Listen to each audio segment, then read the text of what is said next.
ఇటీవల నేను ఒక వార్తను చూశాను. హ్మ్. అది బాగా సెన్సేషనల్. మీకు కూడా హ్మ్. తెలిసే ఉంటుంది. ఒక 10th క్లాస్ అబ్బాయి ఒక అమ్మాయిని హ్మ్. 20 కత్తిపోట్లు పొడిచి చంపేశాడు.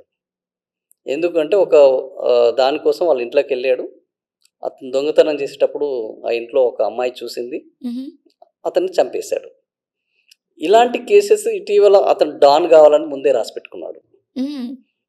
సో, అతను గూగుల్‌లో సెర్చ్ చేసి దొంగతనం ఎలా చేయడం, దాని నుంచెల్లి ఎస్కేప్ ప్లాన్ కూడా రాసుకున్నాడు ఒక పేపర్ మీద. ఇట్లా ఈ మధ్య పిల్లలు చాలా డెప్త్‌గా ఆలోచిస్తున్నారు. గతంలో మేము ఇంత ఆలోచించకపోయేది అనేది ఇప్పుడు చాలామంది చెప్తున్నారు. ఇప్పటి పిల్లలు చాలా ఫాస్ట్‌గా ఉన్నారు అనేది కూడా చెప్తున్నారు.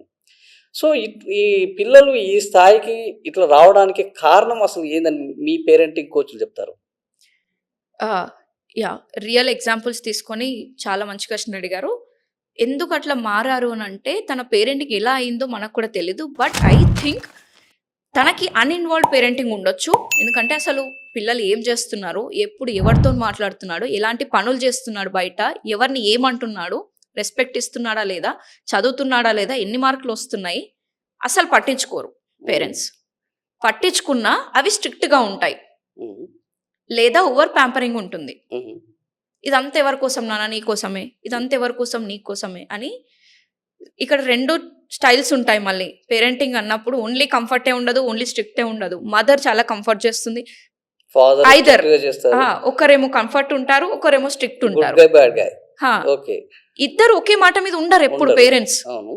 ఆ యూనిటీ లేకపోవడం వల్ల ఇప్పుడు ఈ కంపెనీ ఉంది. ఓకే. హ్మ్. ఈ ఆఫీస్ ఉంది. హ్మ్. అందరూ ఒక గోల్ తీసుకొని దాని మీద వర్క్ చేస్తేనే కదా మంచి రిజల్ట్ గ్రోత్ అనేది వస్తుంది. హ్మ్. లేదు మీకు నచ్చినట్టు మీరు చేసుకొని, వాళ్ళకి నచ్చినట్టు వాళ్ళు చేసుకుంటే హ్మ్.